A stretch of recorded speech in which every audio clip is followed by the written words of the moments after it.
Hey guys, tonight we begin with something loud, smoky, and absolutely drenched in ale. The Viking feast.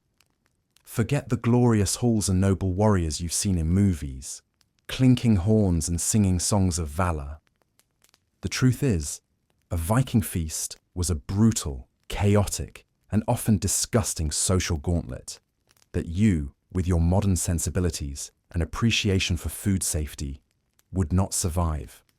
So, before you get comfortable, take a moment to like the video and subscribe, but only if you genuinely enjoy what I do here. And let me know in the comments where you're tuning in from and what time it is for you. It's always fascinating to see who's joining us from around the world. Now, dim the lights. Maybe turn on a fan for that soft background hum. And let's ease into tonight's journey. Together. Welcome to the great hall of your local chieftain. It's less a castle and more a giant timber-framed barn that smells like wet dog, old fire, and the collective body odor of 50 unwashed warriors. Forget grand tapestries and polished floors. The walls are caked in soot. The floor is packed earth covered in straw, rushes, and the skeletal remains of last week's dinner. You find your spot on a long wooden bench, splintered and stained with generations of spilled ale. There are no individual tables, no place settings, no little folded napkins. Just a long, continuous plank of wood running the length of the hall, where you'll sit shoulder to shoulder with men whose beards contain more crumbs than a bakery floor, and whose idea of personal hygiene is a quick splash in a freezing fjord once a month. The air is thick with smoke. In the center of the hall, a long fire pit blazes, its smoke struggling to find the hole in the thatched roof. It stings your eyes, clogs your lungs, and coats every surface with a fine layer of greasy ash. This isn't cozy ambience. It's a slow-motion health hazard. The only other light comes from flickering tallow lamps that sputter and drip hot animal fat, adding the sweet, cloying scent of burning mutton to the already complex olfactory nightmare. Dogs, lean and scarred, roam freely under the benches, fighting over scraps of bone and gristle you'll soon be throwing on the floor. And the noise, it's a physical force. The roar of conversation, the bellowing laughter, the clatter of knives on wood, and the occasional drunken shout that promises a fistfight before the night is over. This is not a polite dinner party. This is a social pressure cooker, where honor is currency, insults are sport, and your survival depends on not looking the wrong guy in the eye while he's gnawing on a leg of questionable origin. You grip your drinking horn, try to breathe through your mouth, and prepare for the food to arrive. But trust me, you're not ready for what's coming. You've settled into your spot on the greasy bench, trying to get accustomed to the lung-choking smoke and the elbow of a man named Bjorn digging into your ribs. Now the food arrives, and your modern stomach clenches in preemptive fear. Forget beautifully roasted hogs with apples in their mouths. Viking feasts were about quantity, not quality, and the centerpiece of this caloric assault is a giant cauldron of boiled meat. The concept of searing, grilling, or any form of flavor-enhancing cooking is secondary to just making sure it's not raw. A massive pot, blackened with years of use, is hauled from the fire pit. Inside, a churning, greyish stew of whatever was available that day. It could be mutton, pork, beef, or if the hunting was bad, a very old goat that died of stubbornness. The meat has been stewing for hours, maybe days, in a broth of water, salt, and its own questionable juices. It's not tender, it's stringy, tough and tastes faintly of ash from the fire pit. It's served unceremoniously, speared with a long iron fork and slapped onto a shared wooden trencher, or more likely, a thick slab of stale bread that doubles as your plate. You don't get a choice cut. You get what you're given, which is often a lumpy, fatty piece of something unidentifiable. And food safety, what's that? The meat was likely butchered that afternoon in the yard, covered in flies, and then tossed directly into the pot. There's no refrigeration, so whatever isn't eaten tonight will be left to sit, possibly reboiled for tomorrow's meal, and the next day's, until it's gone. Spoilage is a constant threat. A slightly off smell isn't a red flag, it's just seasoning. You might get a piece that's a little too soft, a little too green around the edges. You eat it anyway. Complaining is not an option. It's an insult to your host's generosity.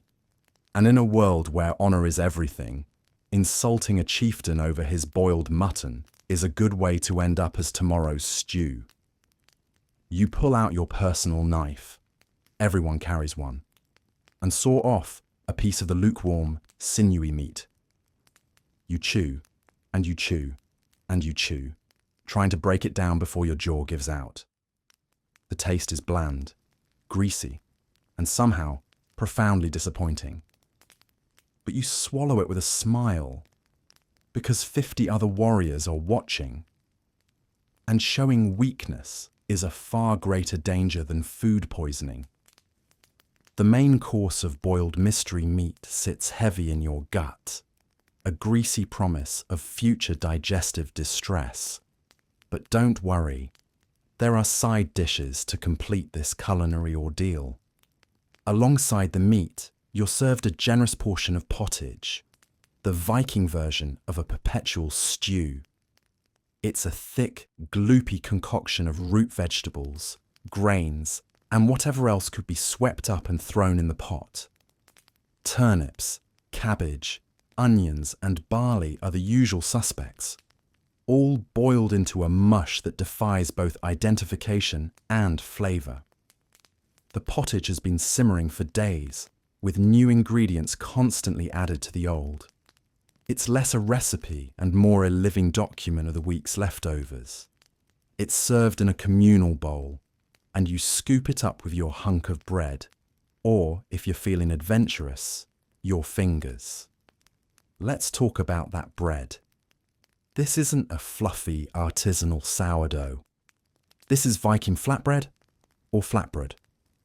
It's a hard, unleavened disc made from barley or rye flour, often mixed with ground tree bark or dried peas to make the grain stretch further. It's tough, brittle, and has the texture of a roofing tile. It serves as your plate, your spoon, and your primary source of dental problems. You use it to soak up the juices from the meat and the pottage, hoping the liquid will soften it enough to be chewed. It rarely does. The other staple is cheese, but forget aged cheddar or creamy brie. This is likely Skyer, a sour, tangy fresh cheese with the consistency of thick yogurt, or a hard, salty block of aged cheese that's been sitting in the larder since last winter, growing a personality of its own. Fish might also make an appearance, especially if you're near the coast. Smoked or salted herring, cod or salmon, reeking of brine in the sea, are hacked into pieces and passed down the bench. They're oily, intensely salty, and you pick the bones out with your teeth. There are no delicate fillets here, just the brute force of preserved seafood. Vegetables are a rarity. Aside from the boiled roots in your pottage, you might see some wild leeks or herbs, but a fresh, crisp salad is a fantasy from another universe. This is a diet of survival, heavy, starchy, salty, and designed to fuel a body for hard labour and brutal warfare, not to please a palate. You look down at your bread plate, now a soggy mess of meat grease and turnip sludge, and realize this is the pinnacle of Viking hospitality. You can't possibly choke down another bite of stringy mutton and sandy bread without something to wash it down. Fortunately, the drinks are flowing. In fact, they never stop flowing. But before you get excited, let's be clear about what you're drinking. This is not a finely crafted IPA with notes of citrus and pine. This is Viking ale, and it's a beast all its own. The ale is served in horns, actual horns from cattle, hollowed out, sometimes rimmed with metal, but rarely cleaned to modern standards. They are passed down the bench, refilled from large wooden buckets by servants or slaves. You don't get your own personal horn. You drink from the same vessel as the man next to you, and the man next to him, and the man who just coughed into his hand before taking a long, noisy gulp. The ale itself is thick, cloudy, and lukewarm. It's brewed from barley, with no hops to add bitterness or act as a preservative. Instead, it's often flavoured with herbs like bog myrtle or juniper, giving it a strange, earthy, and slightly medicinal taste. It's low in alcohol compared to modern beer, but what it lacks in potency, it makes up for in volume. Drinking is not a casual affair. It's a competitive sport. Refusing a drink is an insult. Failing to keep up is a sign of weakness. You are expected to drain your horn when it's passed to you, and if you don't, you'll be mocked, shamed, and possibly challenged to a drinking contest you cannot win. If the occasion is truly special, the chieftain might bring out the mead. This is the good stuff, a sweet, fermented honey wine that's stronger and far more valuable than ale. Mead is the drink of gods and kings, and to be offered a horn of it is a great honour. It's smoother, more potent, and will get you drunk much, much faster. This is both a blessing and a curse. While the ale is a slow march toward inebriation, mead is a full-on chariot race. And as the horns are passed and drained, the volume in the hall rises.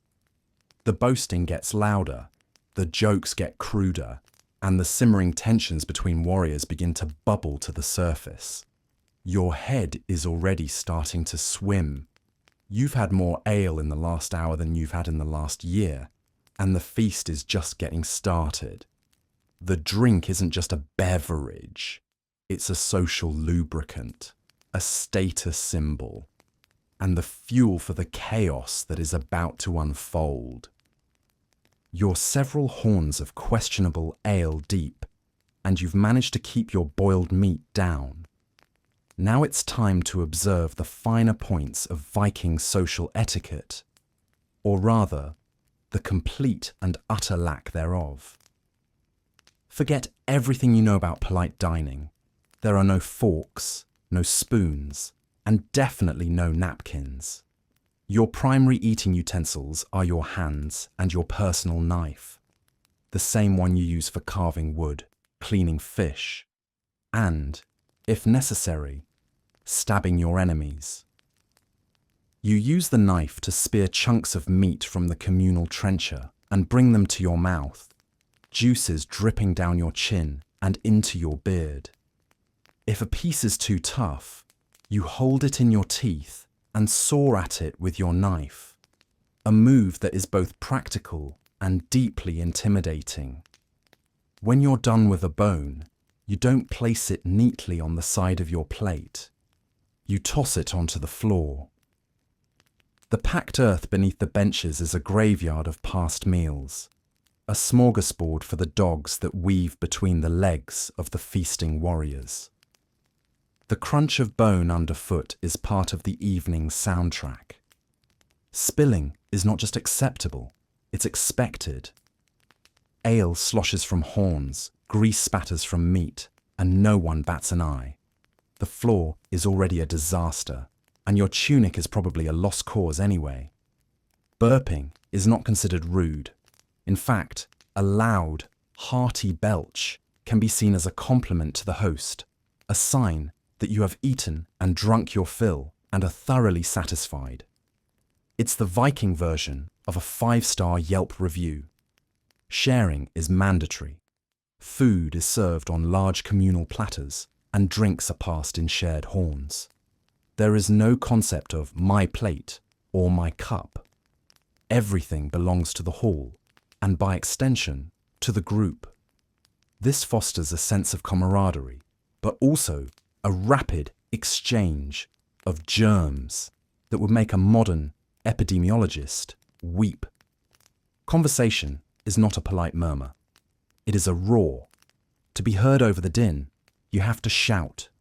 Men tell stories of battle, boast of their prowess, and insult each other with a creative ferocity that borders on performance art. These aren't microaggressions. These are full-blown verbal assaults. And responding with a clever retort is as important as wielding a sword. This is a world without pleasantries. It's raw, direct, and brutally honest. Your table manners don't define you, but your ability to hold your liquor, tell a good story, and throw a bone to a dog with authority, that's what earns you respect. As the ale flows and the bellies fill, the formal part of the feast gives way to the entertainment. But this isn't a string quartet playing softly in the corner. This is Viking entertainment, and it's as loud and competitive as everything else. The first to take the floor is the Skald, the chieftain's personal poet and propagandist.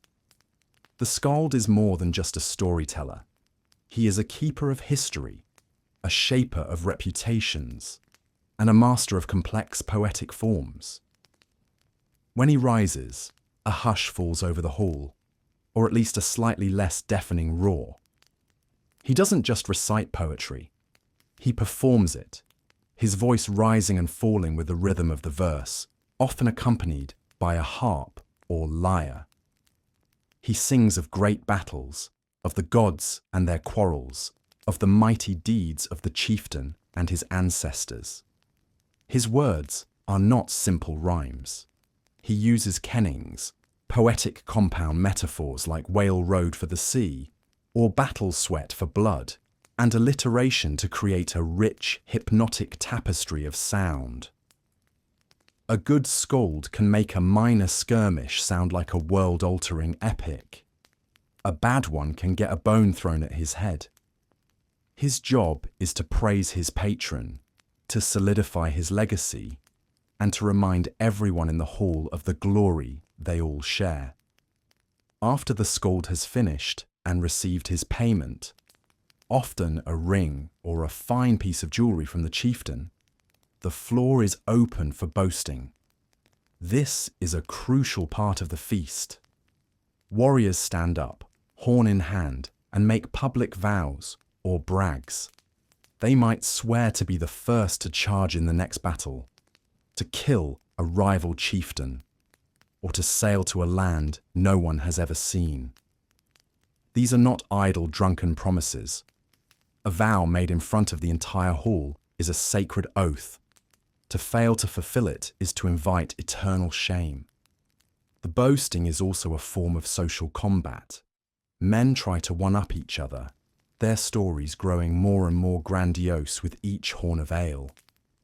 They recount their victories, display their scars, and challenge the honor of anyone who doubts them. This is where the evening can take a dangerous turn. A friendly boast can quickly escalate into a serious insult. A questioned victory can lead to a challenge. The line between entertainment and violence is razor thin, and as the night wears on and the ale runs dry, that line begins to disappear entirely. The skald has sung his songs, the boasts have been made, and the air in the longhouse is thick with ale fumes and testosterone. This is the point in the evening where the feast devolves from a social gathering into a high-stakes brawl. In a culture built on honor, reputation, and a warrior ethos, violence is never far from the surface, and a feast is the perfect incubator for it. It often starts with an insult. A man named Eric, drunk on mead, might question the story of a warrior named Gunnar, suggesting his famous victory was more luck than skill. Gunnar, his honor now publicly challenged, cannot let this stand. He responds with an insult of his own, perhaps about Eric's courage, his lineage, or the questionable quality of his beard. The hall falls silent, watching. The chieftain might try to intervene, to de-escalate the situation, but often he lets it play out. A man who cannot defend his own honor is not a man worth having in his warband. The insults escalate until words are no longer enough. Gunnar shoves Eric. Eric shoves back. Suddenly benches are overturned, horns are dropped, and fists are flying. This is not a choreographed fight scene. It's a messy, chaotic explosion of drunken rage. Men are wrestling on the floor, their knives still at their belts, a terrifying possibility that everyone is aware of.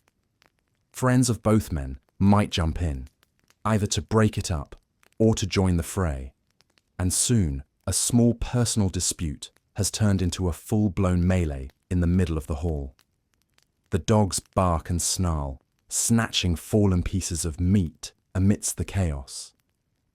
The fire pit casts long, dancing shadows, making the scene look like something out of a nightmare.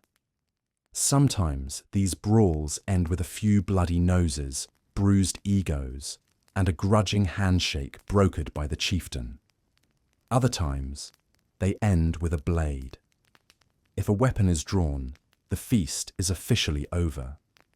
A death inside the hall is a grave offence, a stain on the host's honour that must be paid for, either in silver, the wergild, or man price, or in a blood feud that could last for generations. You, the modern observer, are huddled in a corner, trying to make yourself invisible. You've seen bar fights before, but this is different. This isn't about a spilled drink. It's about honour, a concept so vital and so fragile that men are willing to kill and die for it right here on the rush-strewn floor, all while the embers of the fire slowly die out. The brawl has ended, either with a grudging truce or a body being dragged out into the cold night air. The survivors, drunk and exhausted, stumble to their sleeping places. Some don't even make it, passing out on the benches or on the floor, where they'll be stepped over and snored on until morning. You find your own patch of straw and collapse, your head pounding from the ale and the shouting. Sleep is a brief, troubled affair, punctuated by the snores of 50 warriors and the lingering smell of spilled blood. You wake up not to a gentle sunrise, but to a throbbing headache and the grim reality of the morning after. The great hall, which was chaotic last night, is now a scene of pure devastation.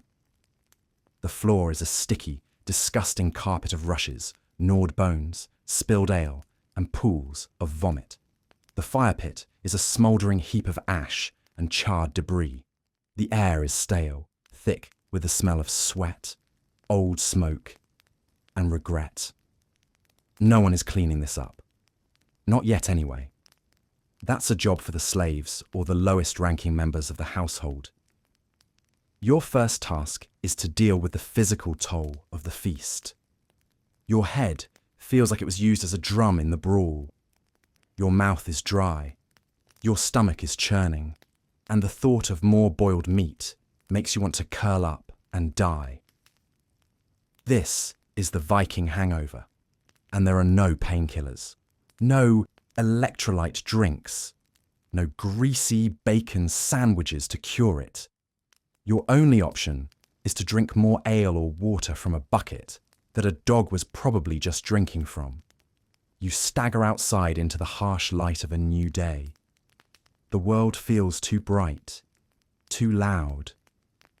Your body aches, not just from the drinking, but from sitting on a hard, backless bench for 6 hours.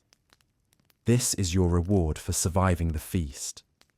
A full day of brutal physical labour while feeling like you've been trampled by a herd of angry aurochs.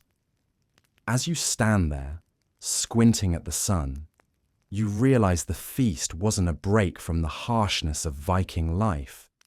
It was a concentrated dose of it, a ritual of excess, honour, and violence that left everyone, from the chieftain to the lowest warrior, drained and ready to face the world with a fresh set of bruises and a renewed understanding of their place in the brutal, unforgiving social order.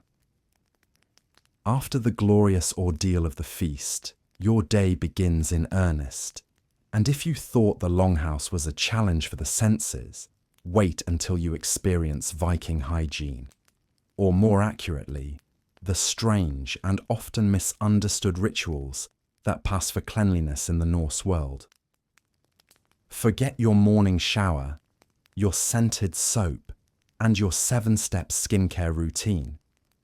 Your first stop is the wash basin, which is likely a simple wooden bowl filled with cold water. You splash your face, maybe run your wet hands through your hair, and that's about it. Soap, as we know it, doesn't exist. The Vikings did make a form of lye-based soap, but it was harsh and primarily used for washing clothes, not skin. It was so strong it could also be used to bleach hair, a popular fashion statement among men who wanted to achieve that signature blonde Viking look. So, you're not washing with soap. What about bathing?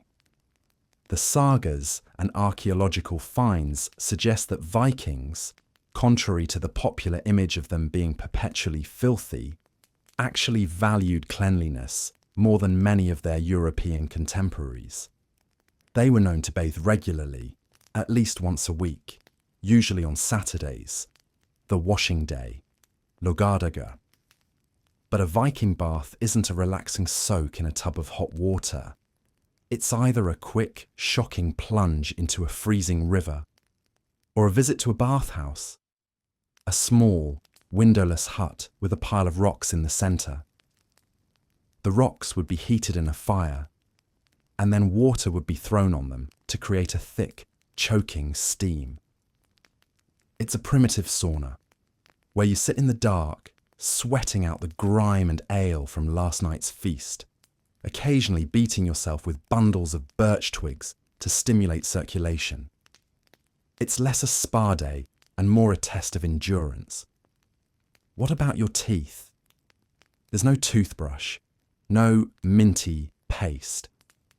Your best option is a tooth stick, a frayed twig you chew on to scrape away debris.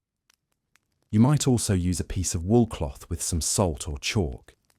It's better than nothing, but your breath still smells like smoked fish and existential dread. And your hair. Vikings were famously proud of their long hair and beards. Combs, often beautifully carved from bone or antler, are one of the most common items found in Viking graves. They were used daily, not just for detangling, but for removing lice. Yes, lice. Everyone had them. A fine-toothed comb was your best friend and your first line of defense against the tiny parasites that lived in your clothes, your bedding, and your glorious, unwashed hair. So, while you might be cleaner than a medieval peasant, you are still living in a world where clean is a very relative term. You are combed, but not lice-free. You are bathed, but not soaped.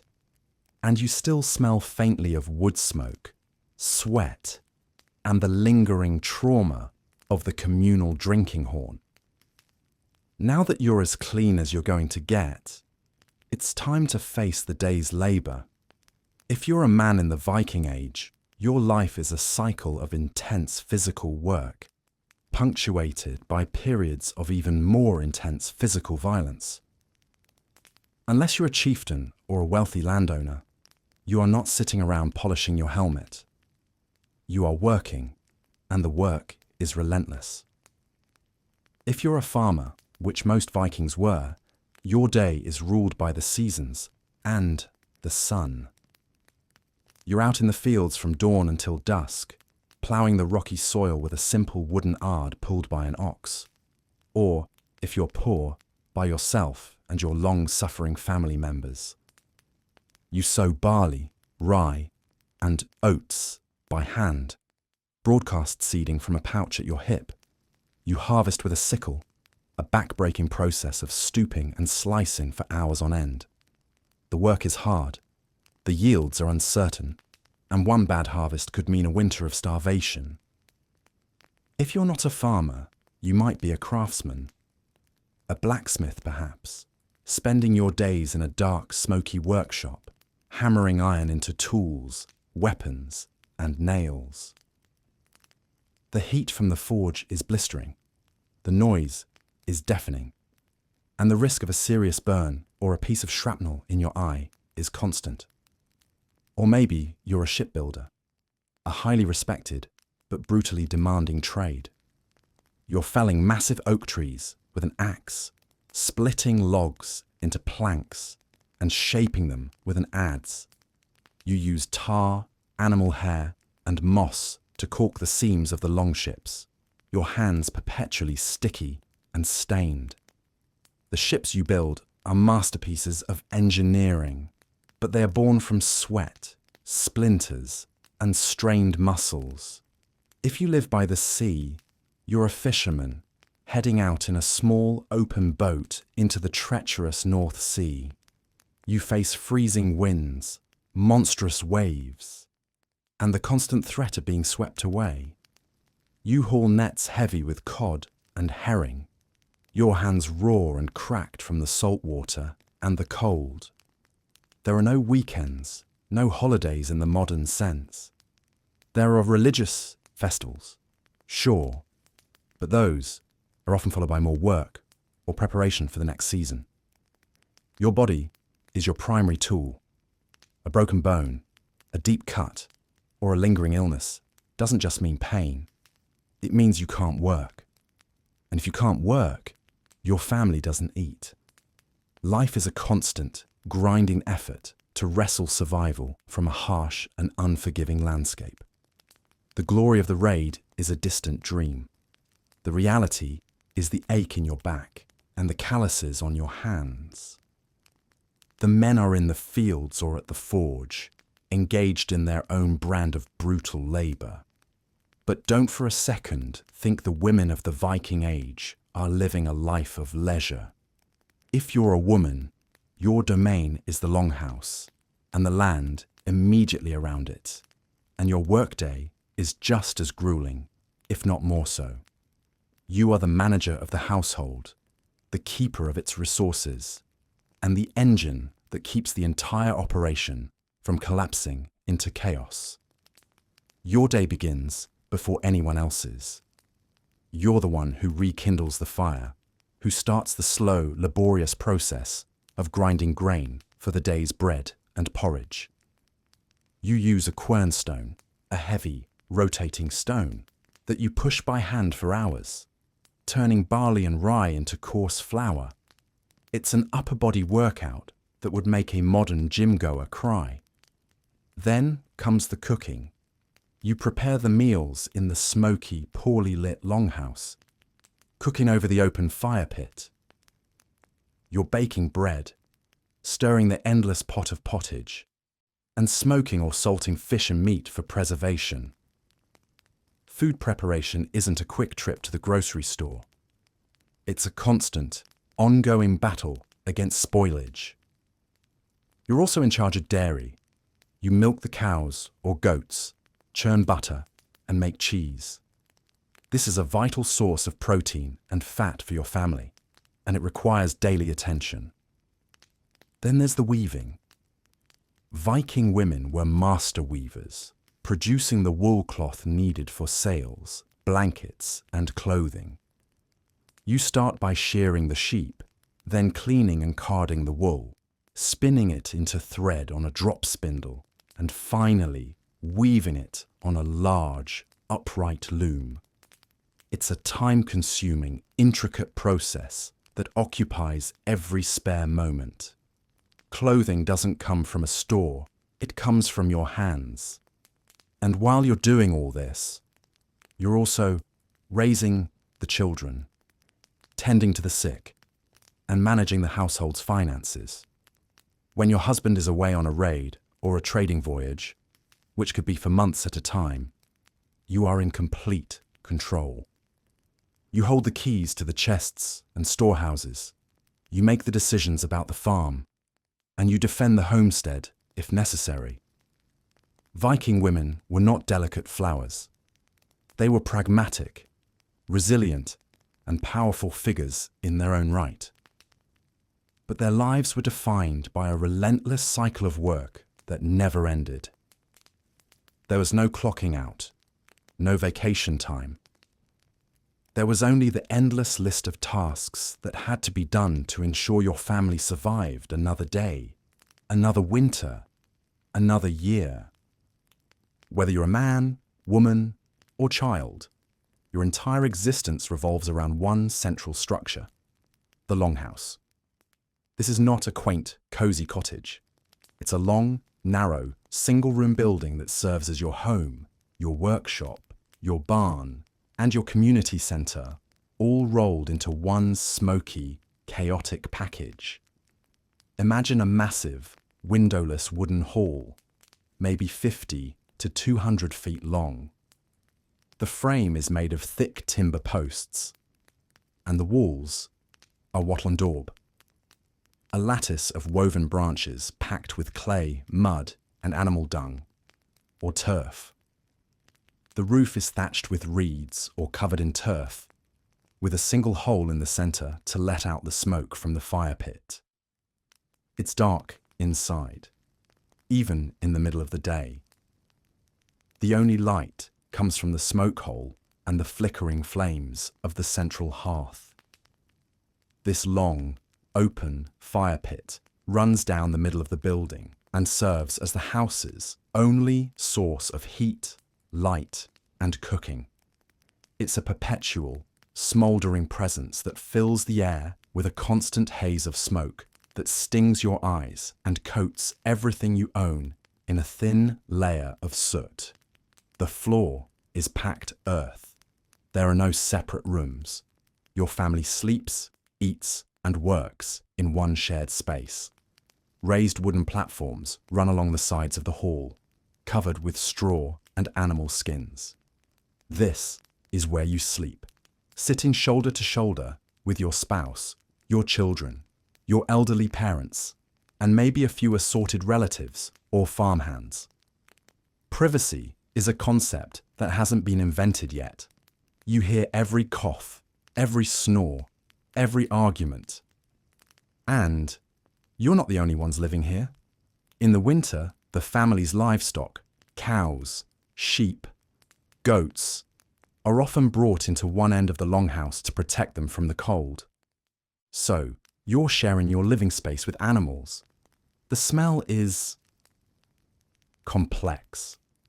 A rich tapestry of unwashed humans, damp wool, wood smoke, cooking food, and the distinct earthy aroma of livestock. You don't just get used to it, you become part of it. This is not a sterile environment, it's a living, breathing ecosystem of people, animals, insects, and bacteria. It's crowded, it's noisy, it's filthy, but it's also the center of your world. It's where stories are told, where children are born, where life's most important moments unfold. The longhouse is not just a building, it's a vessel holding the warmth, the life, and the collective spirit of your family against the harshness of the outside world. Now that you've woken up in your smoky, crowded, livestock-adjacent longhouse, it's time to get dressed. Your wardrobe is not a walk-in closet filled with seasonal options. It is a simple, practical, and intensely scratchy collection of garments designed for survival, not style. The primary fabric of your life is wool. Thick, heavy, oily wool from the sheep you probably share a roof with. The natural lanolin in the wool makes it water resistant, which is great for the cold, damp Scandinavian climate. The downside is that it's itchy. It smells like a wet sheep when it rains, and it's a 5-star hotel for lice and fleas. If you're a man, your basic outfit is a long-sleeved wool tunic that goes down to your knees, worn over a linen undertunic if you're lucky. On your legs, you wear simple trousers, either loose-fitting or wrapped tightly with strips of cloth. Everything is held together with a leather belt, from which you hang your knife, a pouch for coins, and maybe a whetstone. If you're a woman, you wear a long linen underdress, and over that, a wool apron-like dress called a hangarock. This garment is held up by 2 straps that go over your shoulders and are fastened in the front with a pair of large, ornate brooches. These brooches are not just decorative. They are a sign of your status as the mistress of the household. From a chain strung between the brooches, you might hang keys, a knife, and a small container for needles. Both men and women wear cloaks, heavy rectangles of wool fastened at the shoulder with a pin. This is your coat, your blanket, and your rain jacket, all in one. Underwear, as we know it, does not exist. You're going commando under layers of heavy, sweaty wool. Let that sink in. Your shoes are simple turn shoes made of leather, with soft soles that offer all the arch support of a wet leaf. They are stitched together with sinew and are constantly in need of repair. In the winter, you might stuff them with hay or moss for extra insulation. Everything is dyed with natural pigments from plants and minerals. Madder root for red, woad for blue, weld for yellow. The colours are earthy and muted, and they fade with every wash, which isn't often. Washing your clothes is a major chore, involving lye soap and a lot of vigorous beating against rocks. So, you wear your clothes until they're stained, stiff with grime, and practically able to stand up on their own. Fashion is not about trends. It's about function, status, and not freezing to death. So, you live in a world of chieftains, warriors, and blood feuds. How are disputes settled? How is order maintained? Welcome to the Thing, the Viking version of a town hall meeting, a courtroom, and a political rally all rolled into one chaotic, open-air assembly. This isn't a quiet, dignified legal proceeding. The Thing is a gathering of all the free men of the region, held at a designated sacred site, often a field or a hilltop. It's where laws are made, judgments are passed, and the fate of the community is decided. There are no professional lawyers, no judges in robes.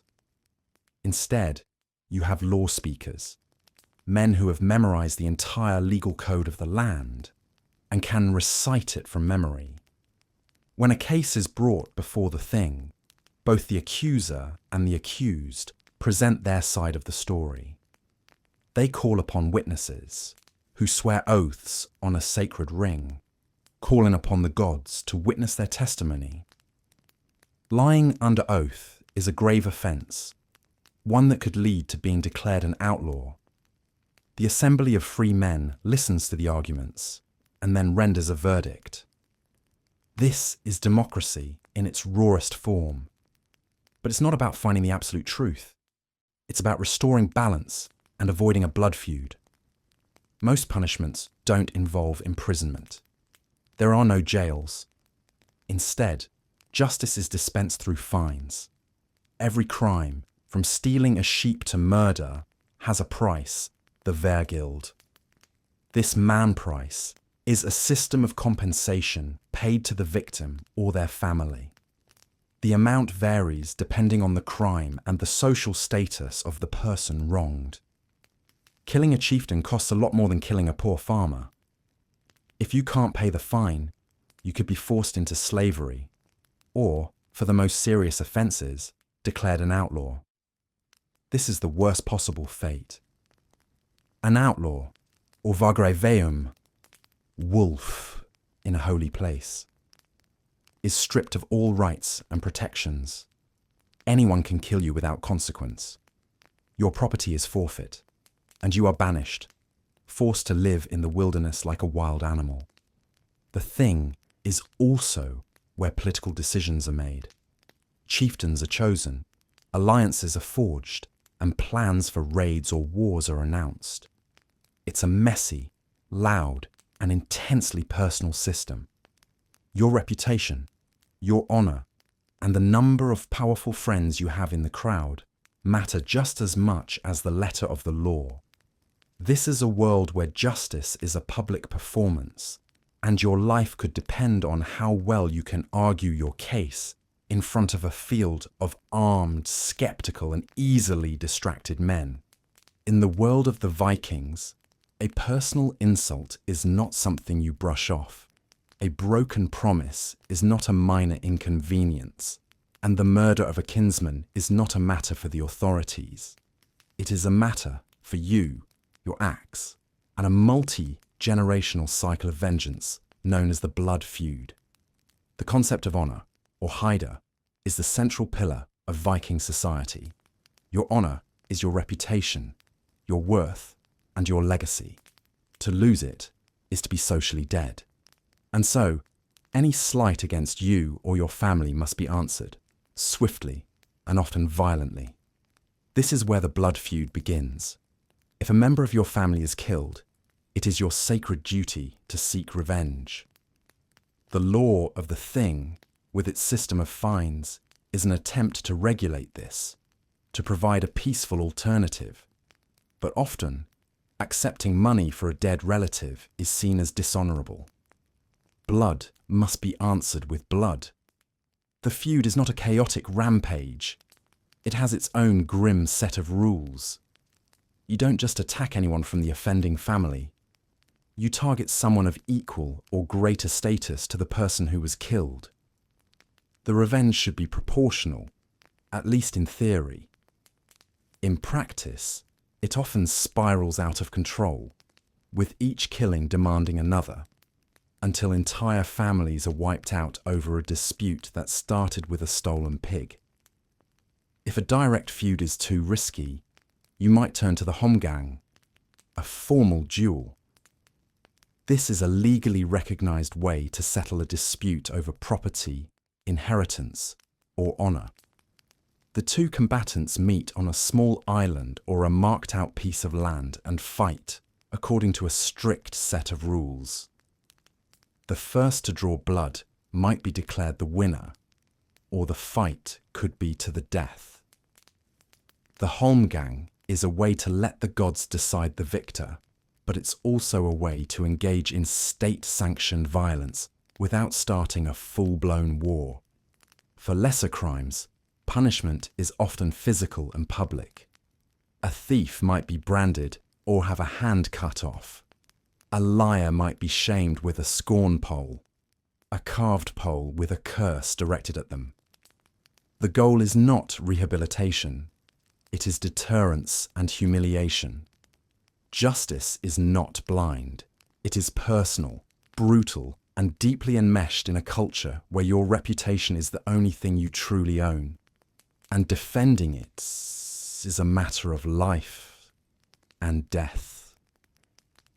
You live in a world shaped by ice, wind, and the sea.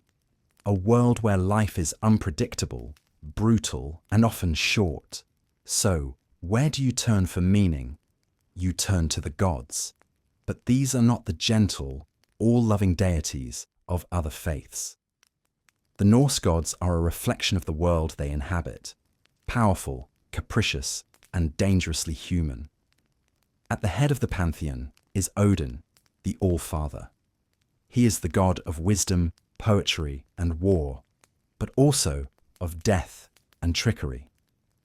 He is a relentless seeker of knowledge who sacrificed one of his eyes for a drink from the well of wisdom and hung himself from the world tree, Yggdrasil, for 9 days and nights to discover the secrets of the runes. He is not a comforting father figure. He is a grim, wandering god who demands sacrifice and favours the cunning over the virtuous. Then there is Thor, the god of thunder. He is the champion of mankind, the protector of Midgard. With his mighty hammer, Mjolnir, he battles the giants, the forces of chaos that constantly threaten to destroy the world. He is strong, brave, and has a prodigious appetite for ale. But he is also hot-tempered and not particularly bright. He is the warrior's god, straightforward and powerful. Freya is the goddess of love, beauty, and fertility, but also a fierce goddess of war who claims half of the warriors who die in battle for her hall, Folk Vanga. Her brother Freya is the god of harvest and prosperity. And then there is Loki, the trickster. Not quite a god, not quite a giant. He is the agent of chaos, the silver-tongued shapeshifter whose schemes and betrayals set in motion the events that will lead to Ragnarok, the twilight of the gods. These gods are not distant beings. They walk among mortals, meddle in their affairs, and demand constant attention. You don't just worship them on a specific day. You live with them.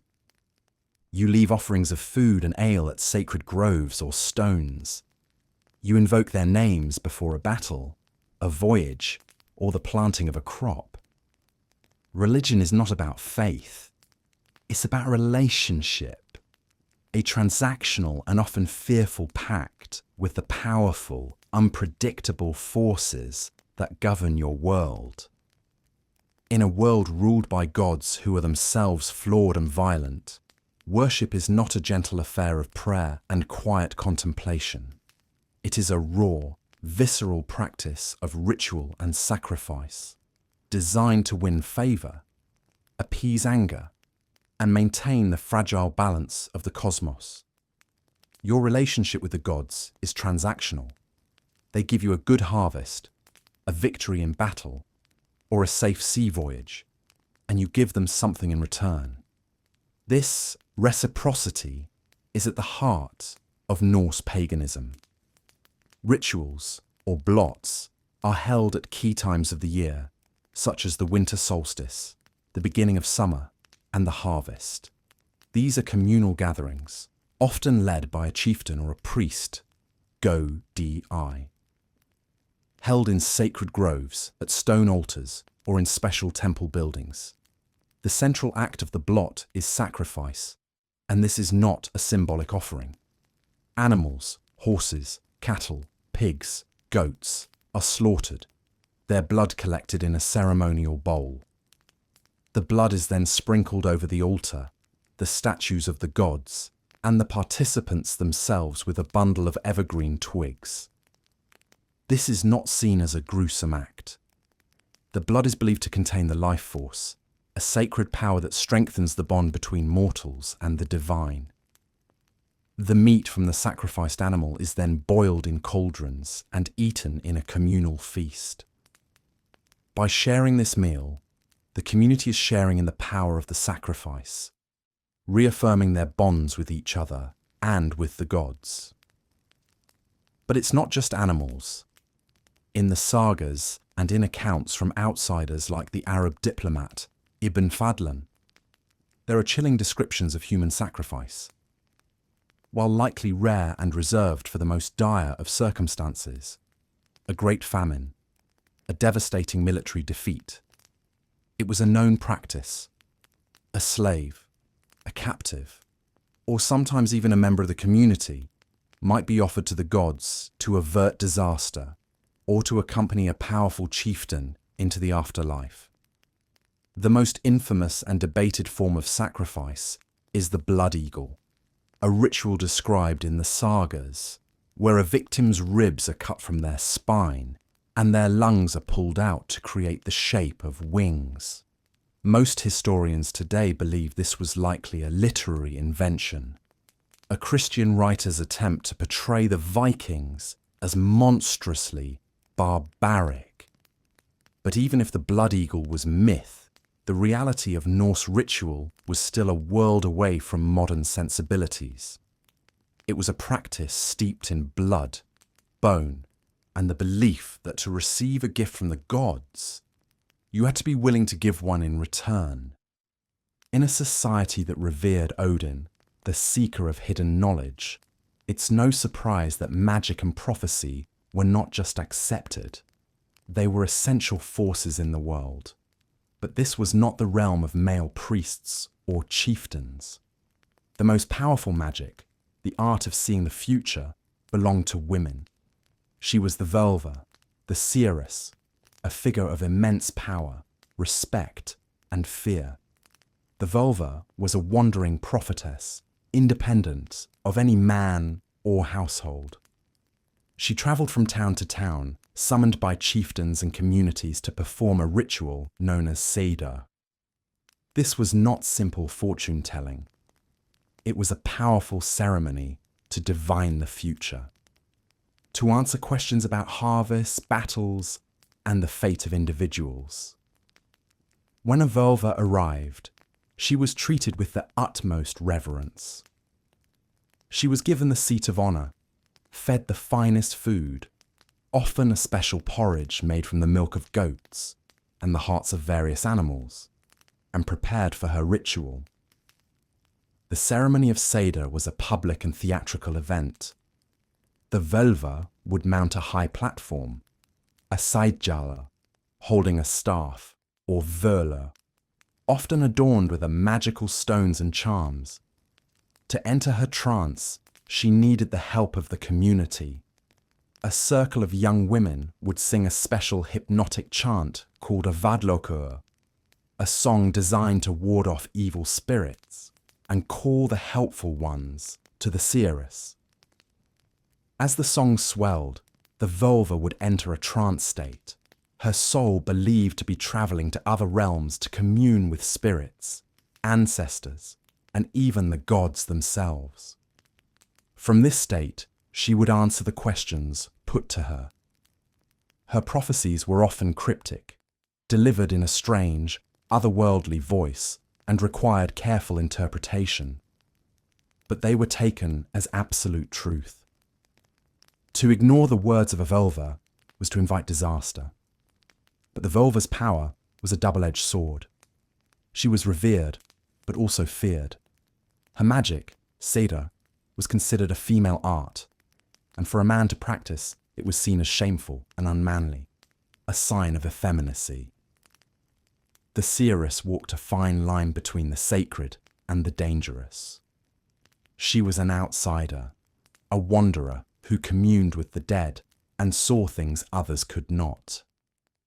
Her presence was a reminder that the world was filled with unseen forces, and that fate, while powerful, could sometimes be glimpsed by those brave enough to look into the darkness.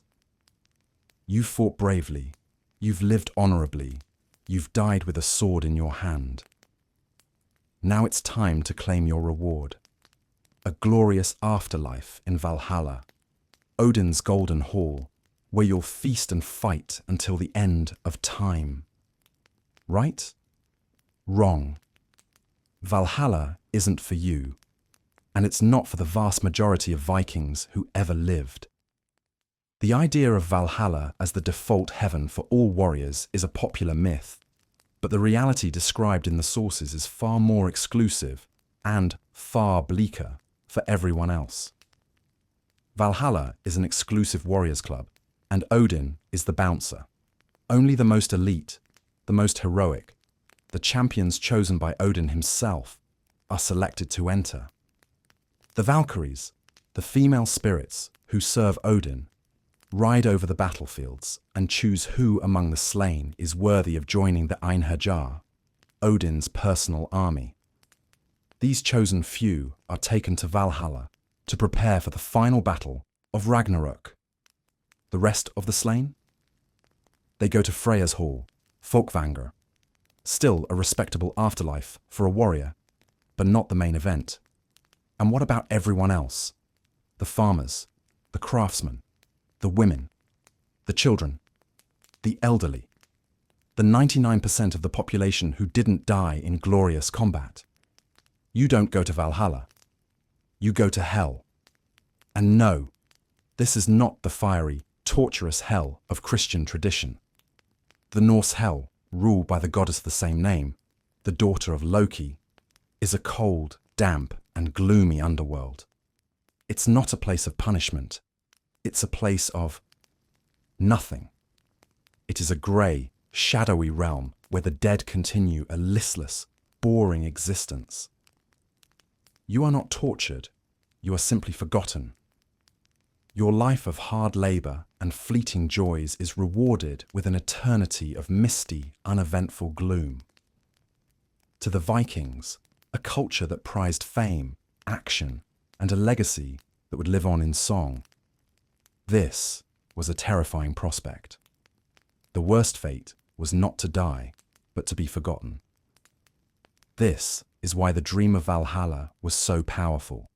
It wasn't just about a glorious afterlife. It was about achieving immortality through fame. But it was a dream reserved for the few, the heroes of the sagas. For the average Viking, the end of life was not a grand feast in Odin's hall. It was a quiet, cold descent into the mists of hell, where your name, your deeds, and your memory would slowly fade into nothing. The harvest was poor, the chieftain is ambitious, and you're tired of eating turnips. It's time to go raiding. But forget the romantic image of noble adventurers setting off on a quest for glory. The reality of a Viking raid begins with the longship, a masterpiece of naval engineering that is also a cramped, wet, and thoroughly miserable place to spend weeks on end. The longship is a marvel of design, long, narrow, with a shallow draft that allows it to sail up rivers as easily as it crosses the open sea. It's fast, flexible, and powered by a single large square sail and a bank of oars. But it's also completely open to the elements. There is no cabin, no shelter, no roof. You sleep, eat, and live on the open deck, exposed to the freezing spray of the North Sea, the blistering sun, and the relentless, soul-crushing rain. You find a spot on a wooden rowing bench, which is also your bed. At night, you huddle under a wool cloak or an animal hide, trying to sleep while the ship pitches and rolls. You are constantly damp, cold, and seasick. The ship is packed with dozens of other warriors, their gear, and whatever provisions you could bring. Personal space is a fantasy. You're crammed together, sharing the same limited rations and the same overflowing bucket that serves as the ship's toilet. Your diet at sea is grim. You're living on dried fish, hardtack bread that could break your teeth, and water or ale stored in wooden barrels that quickly turns stagnant and foul. There's no hot food, no comfort, just the bare minimum to keep you alive until you reach your destination. And all the while, you are working. If the wind dies, you row. For hours. For days. The rhythm of the oars is the rhythm of your life. A grueling, monotonous cycle of pulling and releasing until your back screams and your hands are raw with blisters. The journey is a test of endurance, a brutal filter that weeds out the weak. You face storms that could snap the mast and swamp the ship, The terrifying uncertainty of navigating without modern instruments, and the constant gnawing boredom of the open sea. By the time you finally see land, you are not a glorious warrior ready for battle. You are a tired, hungry, and seasick man who smells like fish and desperation. And the real violence hasn't even begun. After weeks of misery at sea, your longship finally grates against the shore of a foreign land. England, France, Ireland. You are tired, hungry, and desperate to make this brutal journey worthwhile. This is the moment of the raid. And it is not a noble battle. It is a violent, terrifying act of theft and destruction. You are not here to fight an army. You are here to attack the defenseless. Your target is a monastery, a small village, or a coastal farm. A soft target. A place rich in portable wealth and poor in trained defenders. The raid is built on speed and surprise. Your longship appears silently out of the morning mist. Before the local villagers or monks can even ring the alarm bell, you and your fellow warriors are already swarming ashore, screaming, with axes and swords in hand. The goal is not conquest, it is plunder. You are looking for anything of value: silver, gold, jewelry, fine cloth, livestock, and people. The violence is swift and merciless. Anyone who resists is cut down. The monks in the monastery, the farmers in the field, the women in their homes. They are not seen as people. They are obstacles. You smash down doors, break open chests, and tear ornaments from the walls of the church. The air fills with the screams of the terrified, the smell of burning thatch, and the coppery tang of blood. This is not a fair fight.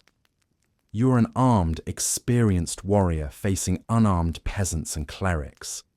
The raid is an act of overwhelming force, designed to create chaos and terror, allowing you to grab what you can and get out before any organized resistance can arrive.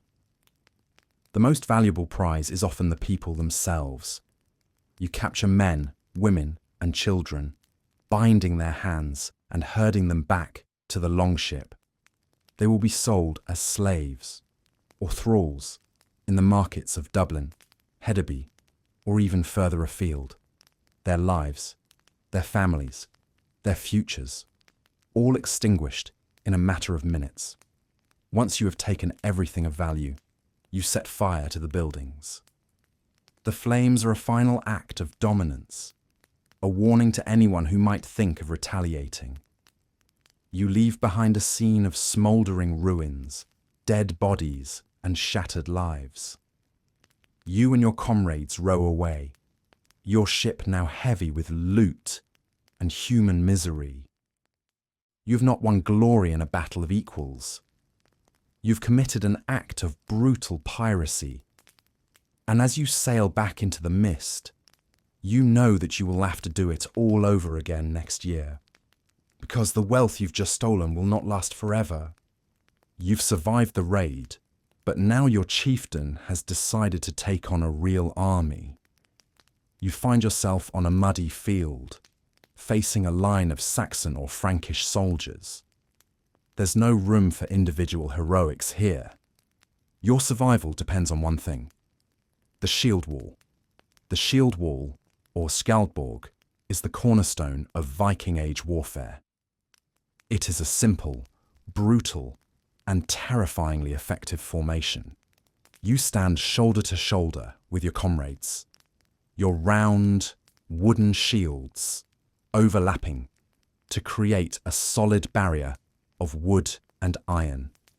The shields of the front rank are held high, protecting their bodies, while the shields of the men behind them might be held overhead to defend against arrows. From behind this wall, a forest of spears juts out, a deadly hedge of sharpened iron points. Your job is to hold the line at all costs. The enemy will charge, crashing against your wall of shields with a deafening roar of wood on wood and steel on steel. You brace yourself, your feet planted firmly in the mud, your shoulder pressed against the shield, absorbing the shock of the impact. The pressure is immense.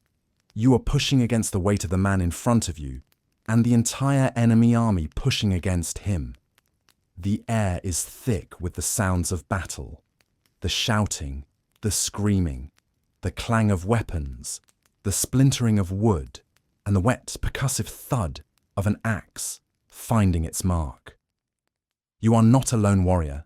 You are a single, anonymous part of a living, breathing machine of violence. You jab with your spear through the gaps in the shield wall, aiming for a face, a throat, a leg. If the man in front of you falls, you step forward to take his place, your shield locking with your neighbour's to close the gap. The line must not break. If a breach opens, the enemy will pour through, and the entire formation will collapse into a chaotic, bloody melee where you will be cut down from all sides. The fighting is intimate and exhausting. You are inches away from the enemy, smelling their sweat, seeing the fear or fury in their eyes. You are standing on ground made slick with mud and blood, surrounded by the dead and dying. You fight for hours, your arm aching from the weight of your shield, your throat raw from shouting. The shield wall is not a place for glory. It is a meat grinder. It is a test of courage, discipline, and sheer physical endurance. And your only hope is that the other side breaks before you do. As the shield walls clash, a terrifying sound rises from your ranks. A wild, inhuman roar. A warrior, his eyes wide, his teeth bared, throws down his shield, casts off his mail shirt, and charges headlong into the enemy line, seemingly impervious to pain, swinging his axe in a frenzy of pure destruction. This is the Berserker, the most feared and misunderstood figure in the Viking world. The sagas describe these bear shirts as Odin's chosen champions, warriors who could enter a battle fury, or Berserker gang, a trance-like state of unstoppable rage. In this state, they were said to bite their shields, howl like animals, and possess superhuman strength. They felt no wounds and could only be stopped by death. But who were they really? Were they truly possessed by the spirit of a bear or a wolf, Ulfhedna or wolfcoats? Or was something else at work? One popular theory is that berserkers induce their frenzy through hallucinogenic substances. Some have suggested they consumed the fly agaric mushroom, a powerful psychedelic before battle. The effects of the mushroom, delirium, distorted perception, and a feeling of invincibility could certainly explain their bizarre and terrifying behavior. However, there is no direct archaeological or written evidence to support this. Other historians propose a more psychological explanation. The Berserker gang might have been a form of self-induced hysteria, a ritualized psychological conditioning used to overcome the natural fear of battle. Through chanting, ritual, and a powerful belief in their connection to Odin and their animal spirits, these warriors could work themselves into a state of dissociative rage. It was a form of psychological warfare. The sight of a half-naked, howling warrior charging at you, seemingly immune to pain, would be enough to break the morale of even the most disciplined soldiers. It's also possible that the tales of the berserkers were greatly exaggerated by the saga writers, who were crafting epic tales centuries after the Viking Age. They may have taken the real-life ferocity of certain champion warriors and embellished it with supernatural details to create memorable, larger-than-life characters. Whatever the truth, the Berserker represents the untamed, chaotic, and terrifying edge of the Viking warrior ethos. They were not just soldiers. They were living weapons, embodiments of the raw, animalistic fury that lurk just beneath the surface of this honor-bound, violent world. And whether they were fueled by mushrooms, magic, or madness, you would pray to every god you knew that you were not the ones standing in their path. The longships return from a successful raid, heavy with silver, fine cloth, and a terrified human cargo. These captives, torn from their homes in Ireland, England, or the Slavic lands, are about to enter the brutal and often overlooked world of Viking Age slavery. They are the thralls, and they are the foundation upon which much of Viking society is built. Forget the idea of the Vikings as a purely egalitarian society of free farmers. A huge portion of the population, perhaps as much as a quarter, was enslaved. Thralls were not considered people. They were property, livestock with a voice. They could be bought, sold, beaten, and killed with impunity. Their lives were not their own.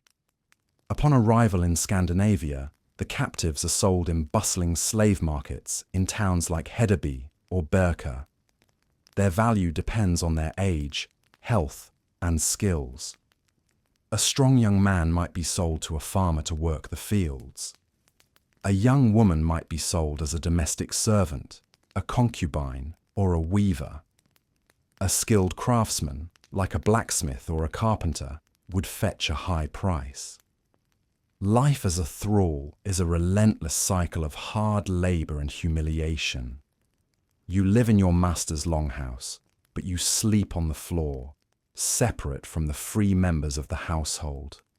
You eat the scraps from their meals. You wear the coarsest, most ragged clothing. You have no legal rights, no voice at the thing, no claim to your own body. If your master decides to take you as a concubine, you have no say. Any children you bear will also be thralls, owned by him. The work is endless. From dawn until dusk, you are toiling in the fields, mending nets, grinding grain, or serving at a feast where you are treated as invisible. Escape is nearly impossible. Where would you go? The landscape is vast and unforgiving, and if you are caught, the punishment is severe. Branding, mutilation, or a slow, painful death as a warning to others. There is a path to freedom, but it is a narrow one. A master might free a thrall for loyal service, or a thrall might be able to buy their own freedom if they can somehow earn and save money. A near impossible task. But even a freed thrall, a leisingi, is never truly equal.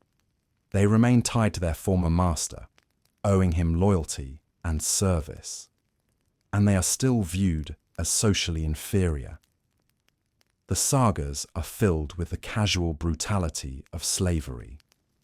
They speak of thralls being used for manual labor, sent on dangerous errands, or sacrificed to accompany their masters into the afterlife. The entire Viking economy, the farms that produce the food, the ships that sailed the seas, the very wealth that allowed chieftains to host their grand feasts, was built on the stolen lives and forced labor of the thralls. They are the silent, invisible figures who powered the Viking Age. You've survived a brawl, a battle, and the brutal journey at sea, but now you face a more insidious enemy, a hacking cough that won't go away, a wound from a rusty nail that's turning an ugly shade of black, or a toothache that feels like a blacksmith is hammering inside your skull. Welcome to Viking Age medicine, a pragmatic and often terrifying blend of herbal wisdom folk magic, and sheer, dumb luck. There are no professional doctors or hospitals.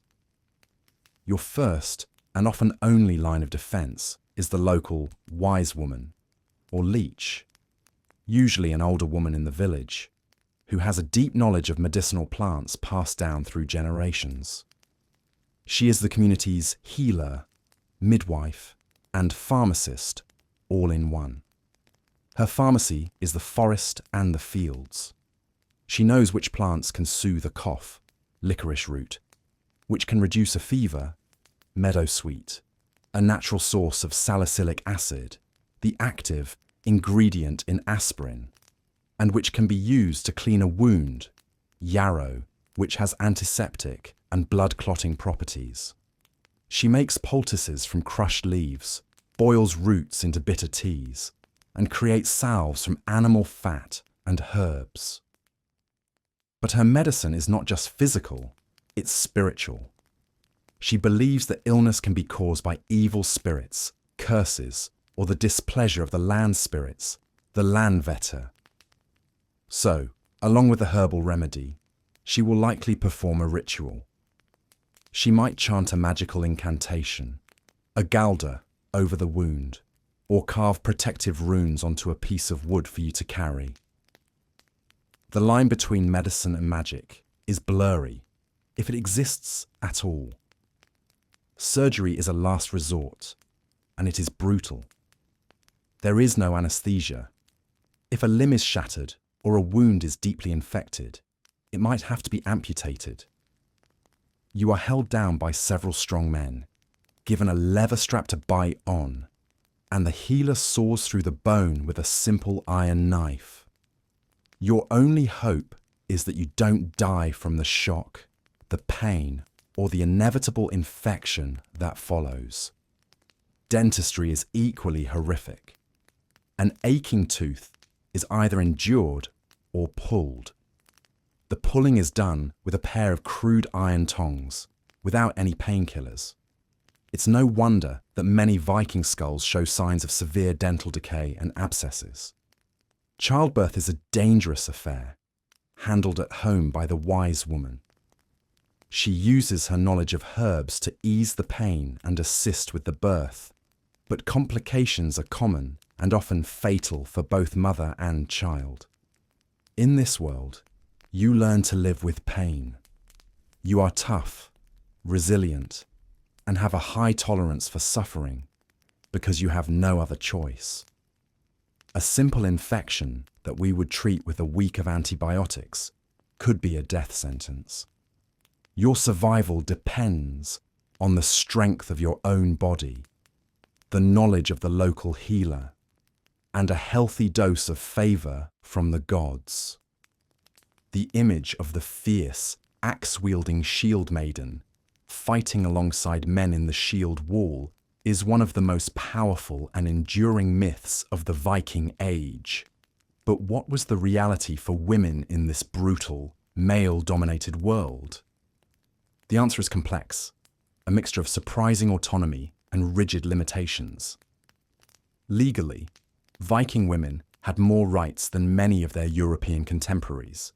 A free woman could own property, inherit land, and run a farm or a business. She could initiate a divorce if her husband was abusive, neglectful, or failed to provide for the family. And if she was widowed, she took control of the household and its assets. The mistress of the longhouse, the husfreyja, was a figure of immense authority. She held the keys to the storehouses and chests, a powerful symbol of her control over the family's wealth and resources. When her husband was away raiding or trading, she was the undisputed head of the household, responsible for its management, defense, and prosperity. But this autonomy was confined almost entirely to the domestic sphere. The public world of politics and law, the world of the thing, was for men only. A woman could not speak at the assembly, hold a position of power, or act as a legal witness. Her influence was wielded from behind the scenes, through her husband, her sons, or her kinsmen. And what about the shield maidens? Did they really exist? The evidence is tantalizing, but inconclusive. The sagas are filled with tales of legendary female warriors, like Lagertha or Hervor, and a few archaeological finds, like the famous Birka grave, have revealed female skeletons buried with a full set of weapons, suggesting they held a warrior status. However, these appear to be rare exceptions, not the norm. The vast majority of women did not fight. The battlefield was the home, their weapon, the loom, their victory, the survival of their family through a harsh winter. A woman's life was defined by a relentless cycle of labour: childbirth, child-rearing, cooking, cleaning, weaving, and farming. Childbirth was a constant danger, and many women died young. Yet, within these confines, they were not passive victims. They were resilient, resourceful, and often the pragmatic, stabilizing force in a society that celebrated chaotic male violence. They were the keepers of the family's honor, the managers of its wealth, and the weavers of its future, one thread at a time. In a world where the average life expectancy hovers around 35, childhood is not a gentle, protected phase of life. It is a brief, brutal training ground for a harsh adulthood. The first and greatest hurdle for a Viking child is simply to be allowed to live. When a child was born, it was presented to the father. He would examine the infant, and if it was deemed weak, deformed, or simply an unwanted mouth to feed, he had the legal right to order it exposed, left outside in the wilderness to die.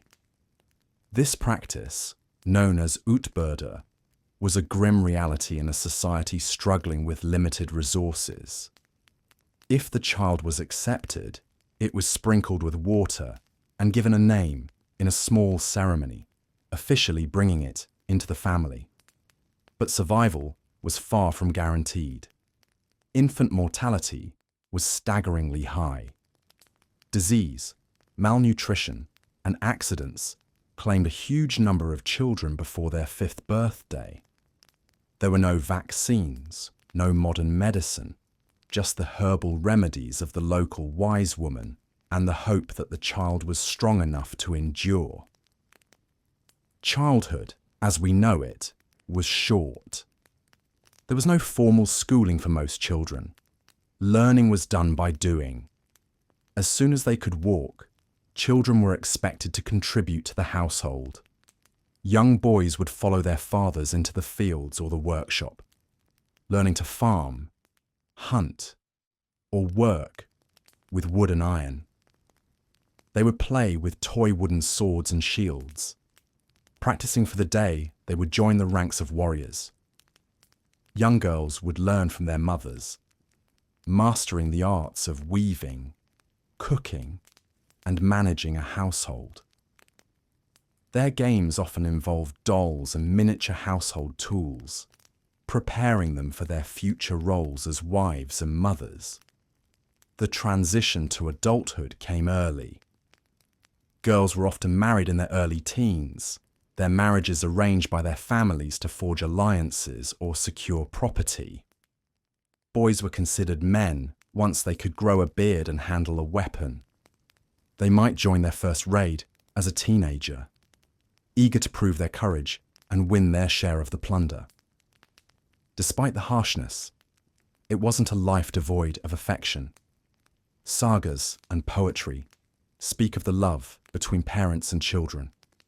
Carved wooden toys, ice skates made from bone, and board games like Hnefatafel show that children did have time for play, but it was a childhood lived on the edge, under the constant shadow of death and the relentless pressure to grow up fast.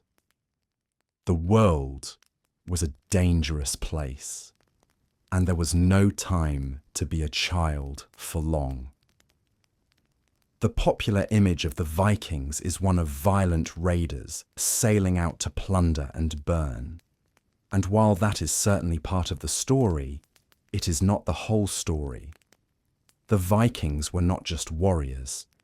They were also some of the most ambitious and far-reaching explorers, traders, and merchants of their time. The same longship that could carry a warband to the coast of England could also carry a merchant with his goods to the markets of the world. The Viking Age was an era of unprecedented expansion and connection. From their Scandinavian homelands, they pushed out in all directions, driven by a thirst for wealth, land, and new opportunities. They sailed west, colonizing the Faroe Islands, Iceland, and Greenland, and even establishing a short-lived settlement in North America, Vinland, 5 centuries before Columbus. They were the first Europeans to cross the Atlantic, a feat of navigation and courage that is still staggering to comprehend. They sailed south, down the rivers of Eastern Europe, through the land they called Gardariki, the realm of towns. These Swedish Vikings, known as the Varangians, or the Rus, established trade routes that stretched all the way to the great cities of the Byzantine Empire and the Islamic caliphates. They traded furs, amber, walrus ivory, and slaves for silver, silk, spices, and fine jewelry. They founded cities like Kiev and Novgorod, and even served as the elite personal bodyguards of the Byzantine emperor, the famed Varangian Guard. This was a dangerous business. A trading voyage could be just as perilous as a raid. You face storms, pirates, and treacherous, unfamiliar territory. But the potential rewards were immense. A successful merchant could return home a wealthy and respected man, his ship laden with exotic goods that were the envy of his neighbours. The Vikings established bustling trade hubs across their world. Towns like Hedeby in Denmark, Birka in Sweden, and Jorvik, modern-day York in England, were cosmopolitan centres where goods and people from across the known world came together. Archaeologists in these towns have found Arab silver coins, Byzantine silk, Frankish glass, and Indian carnelian beads, a testament to the vast and complex network of the Viking trade empire. So, while the axe and the sword are the most famous symbols of the Vikings, perhaps a more accurate one would be the longship itself, a vessel that could be used for both brutal warfare and peaceful, profitable exchange. For nearly 3 centuries, the Vikings had been the dominant force in northern Europe. Their longships had instilled terror. Their trade networks had reshaped economies, and their culture had left an indelible mark on the lands they touched. But no age lasts forever. By the 11th century, the forces of change were gathering, and the world of the Vikings was beginning to fade. The end of the Viking Age was not a single, dramatic event.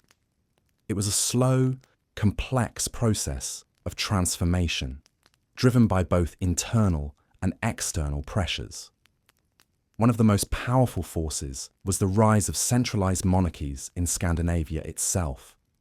The old system of petty chieftains and regional kings was gradually replaced by powerful, unified kingdoms in Denmark, Norway, and Sweden.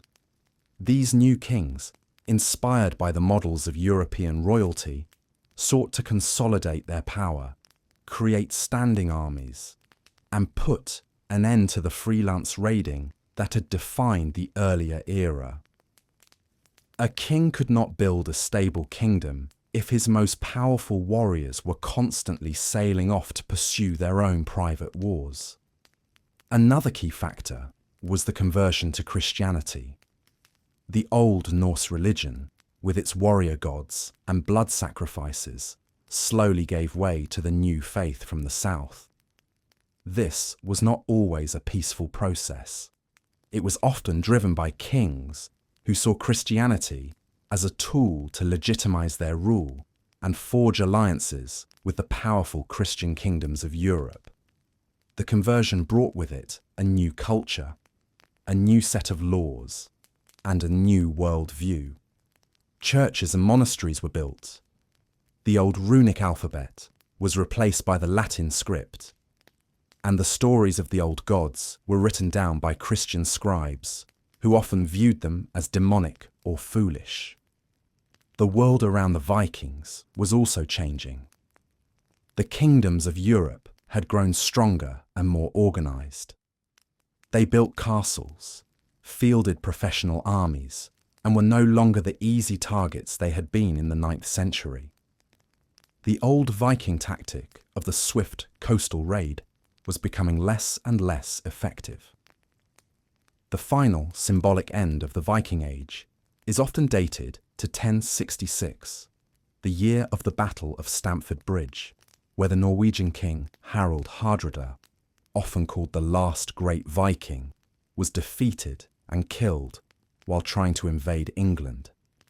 Just a few weeks later, the English themselves would be conquered by William of Normandy, a man of Viking descent, but a French-speaking Christian duke.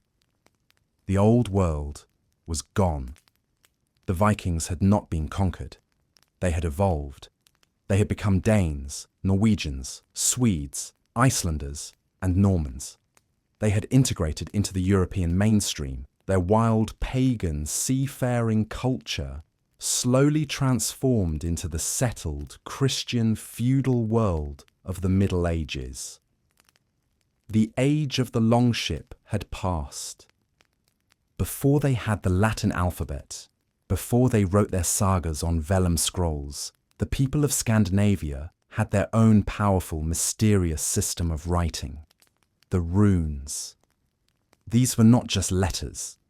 They were symbols, believed to hold a deep, intrinsic power, a magic that could be used to protect, to curse, to divine the future, and to communicate with the gods. The word rune itself means secret or mystery. According to Norse mythology, the runes were not invented by humans.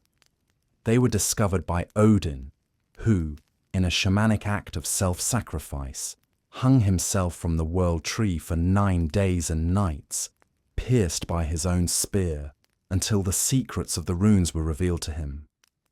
He then shared this knowledge with humanity. This divine origin story tells you everything you need to know about how the Vikings viewed their alphabet. It was a sacred gift, a tool that bridged the gap between the mortal world and the divine. The earliest runic alphabet, known as the Elder Futhorc, consisted of 24 characters. Each rune had a name, a phonetic sound, and a symbolic meaning. For example, the rune Fe-Hu, F, represented the F sound, but also meant cattle or wealth. The rune Thurisaz, thorn, was the Thi sound, but also symbolized giants, thorns, or destructive force. To carve a rune was to invoke its power. Runes were carved onto swords and shields for victory in battle, onto drinking horns to protect against poison, onto the prows of longships for a safe voyage, and onto memorial stones to honor the dead. A master of the runes, a Erilaz, was a figure of great respect, a scholar and a magician who could use the runes to heal the sick, to calm storms, or to cast curses on his enemies. They could also be used for divination. Runes would be carved onto small pieces of wood or stone, placed in a bag, and then cast onto a cloth. The rune master would then interpret the pattern of the runes that landed face up, gleaning insights into the future or the will of the gods. But runes were also a practical alphabet. They were used for everyday messages, for marking property, for signing a craftsman's work, or for simple graffiti. The angular, straight-lined shapes of the runes were perfectly suited for carving into wood, bone, or stone. As the Viking Age progressed, the alphabet was simplified into the 16-character Younger Futhark, which became the standard script across Scandinavia. So, while the sagas were written down centuries later by Christian monks using the Latin alphabet, the true, authentic voice of the Viking Age is found in these stark, powerful carvings on stone and bone, a language of secrets, of magic, and of a people who believed that to write a word was to make it real. When you think of a Viking settlement, you probably picture a scattered collection of farmsteads and longhouses. But the Viking Age also saw the rise of bustling cosmopolitan towns, the first true urban centres in Scandinavia. These were not the grand marble-paved cities of Rome, but they were vibrant, chaotic, and vital hubs of trade, craft, and culture. Let's take a walk through a town like Hedeby in Denmark or Jorvik in England. The first thing you notice is the smell. A rich, overpowering mix of wood smoke, livestock, tanning leather, salt fish, and the general, pervasive odour of hundreds of people living in close quarters with no sewage system. The streets are narrow, unpaved, and often lined with wooden planks to keep you from sinking into the mud. They are crowded with people, merchants from Francia, Arab traders with silver dirhams, Irish slaves, and local farmers selling their wool and cheese. The town is protected by a defensive wall, a rampart of earth and timber. Inside, the land is divided into long, narrow plots. Each plot contains a workshop facing the street, a dwelling house behind it, and a yard or a pit for trash in the back. The buildings are made of wood and wattle and daub, packed tightly together, a constant fire hazard. The town is a hive of industry. You hear the constant clang of the blacksmith's hammer, the rhythmic thud of the weaver's loom, and the chipping of the antler carver making combs and game pieces. There are shipbuilders repairing longships by the harbour, jewellers crafting intricate silver brooches, and potters firing their wares in smoky kilns. This is where the goods that power the Viking economy are made and sold. The market is the heart of the town. Here, you can buy anything from local wool and iron tools to exotic goods from far-flung lands. Frankish glass, Byzantine silk, wine from the Rhine Valley, and spices from the east. The currency is silver, not just in coins, but in hack silver, pieces of jewellery, ingots, and ornaments that are cut up and weighed out for each transaction. Life in a Viking town is crowded, noisy, and dirty, but it is also dynamic and full of opportunity. It's a place where different cultures meet, where a poor craftsman can become a wealthy merchant, and where news and ideas from across the world flow in and out with the tide. These towns were the engines of the Viking Age, connecting the Scandinavian homeland to a vast, interconnected, global network. They were the melting pots where the warrior culture of the North met the sophisticated civilizations of the South and East, creating something new, vibrant, and uniquely Viking. How do we know all of this? How do we know about the feasts, the gods, the feuds, the daily grind of Viking life? The answer is a complex and often contradictory puzzle, pieced together from three main sources: archaeology, the accounts of their enemies, and their own stories, the sagas. And none of them tell the whole truth. Let's start with the sagas. These are the epic prose narratives written down in Iceland in the 12th and 13th centuries, 200 or 300 years after the events they describe. They tell the stories of the great heroes, the family feuds, the voyages to new lands. They are our primary source for the culture, beliefs, and mindset of the Vikings. But here's the problem. They are not history books. They are literature. They were written by Christian authors, looking back on their pagan ancestors with a mixture of pride, fascination, and religious disapproval. The stories are embellished, characters are exaggerated, and events are shaped to fit a dramatic narrative. They are as much a reflection of 13th century Iceland as they are of the 10th century Viking Age. Is the story of Ragnar Lothbrok and his sons historically accurate? Probably not. But does it tell us what the Icelanders who wrote it valued in a hero? Absolutely. Then there are the accounts of their victims. We have chronicles from English monks, annals from Frankish courts, and reports from Arab diplomats like Ibn Fadlan. These give us a contemporary, eyewitness view of the Vikings, but they are written by people who were being raided, terrorized, or just deeply confused by these strange northern pagans. They describe the Vikings as monstrous, bloodthirsty barbarians, a scourge sent from God. They are invaluable for understanding the impact the Vikings had on the world, but they are also deeply biased. An English monk whose monastery has just been burned to the ground is not going to write a nuanced, balanced report on the socio-economic motivations of his attackers. Finally, there is archaeology. This is where we get the hard, physical evidence. The ships, the weapons, the tools, the jewellery, the houses, the bones. Archaeology can tell us what the Vikings ate, what they wore, how they built their homes, and where they travelled. It can confirm or contradict the stories in the sagas. A weapon-filled female grave might support the idea of a shield maiden. The discovery of an Arab coin in Sweden confirms a trade route. But archaeology is silent. It gives us the objects, but not the thoughts, the beliefs, the stories that went with them.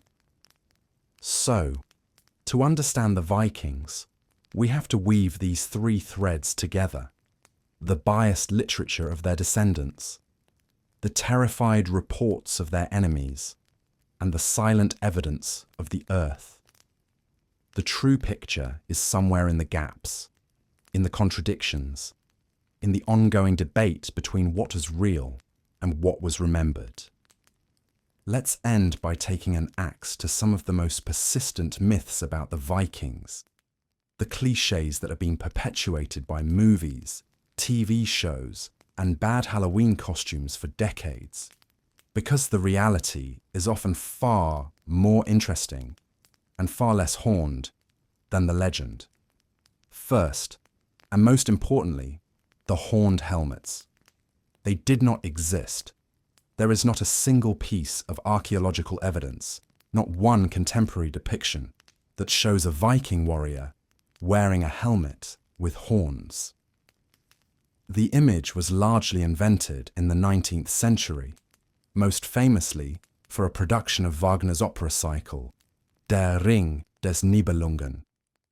The costume designer wanted to make the northern barbarians look fierce and otherworldly, and the horns stuck. A real Viking helmet was a simple, conical, or rounded bowl of iron or leather, sometimes with a nose guard. Horns would be a ridiculous and dangerous liability in a shield wall. Next, the idea that they were all giant, blonde-haired brutes. While Scandinavians are often fair-haired, the Viking world was surprisingly diverse. Their trade and slave networks brought people from across Europe and Asia into their communities. Skeletons from Viking graves show a range of hair colours and physical types, and many Vikings who weren't naturally blonde actually bleached their hair with strong lye soap, as it was considered fashionable. What about their filthiness? This is a half-truth. Compared to modern standards, yes, they were dirty. But compared to many of their European contemporaries, they were practically obsessed with grooming. Archaeologists have found an abundance of combs, tweezers, and ear spoons in Viking graves.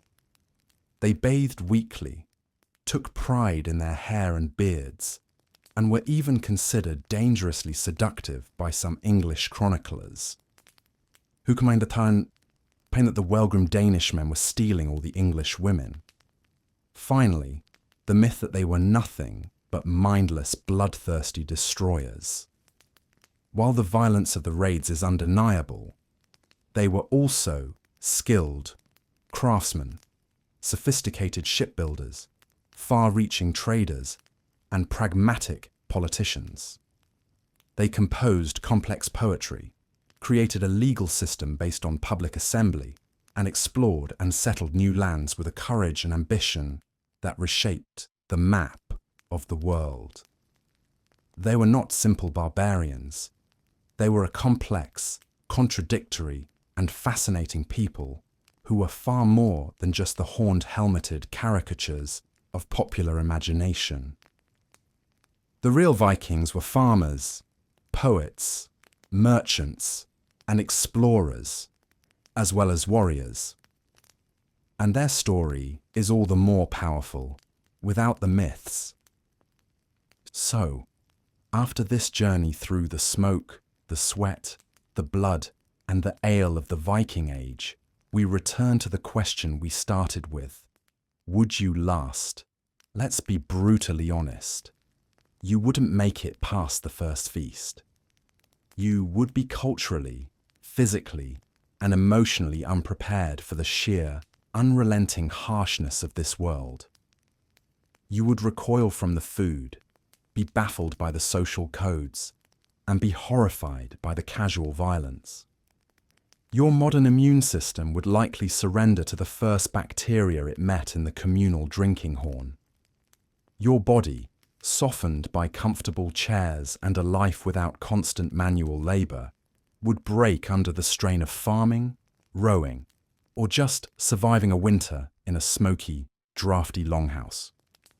You would be an outsider, a weak link in a society that valued strength, honor, and a deep, instinctual understanding of its own brutal rules. And yet this is not a criticism of you. It is a testament to them. The Vikings were not supermen. They were human beings born into one of the most unforgiving environments on Earth, who not only survived, but thrived. They built a culture of incredible resilience, creativity, and ambition. They faced starvation, disease, and constant conflict, and they responded by building the finest ships the world had ever seen and sailing them into the unknown. They created a complex mythology to make sense of a chaotic world, a legal system to bring order to a violent society, and a body of poetry that still resonates with its raw, human emotion. They were a people of profound contradictions, brutal pirates and sophisticated poets, merciless warriors and loving family members, pragmatic traders and devout pagans. To understand them is not to romanticize their violence, but to respect their resilience. It is to recognize that the world they built, for all its filth and fury, was a testament to the enduring, adaptable, and often terrifying power of the human spirit. You would not survive their world, and that is precisely why their story is still worth telling. Because they did.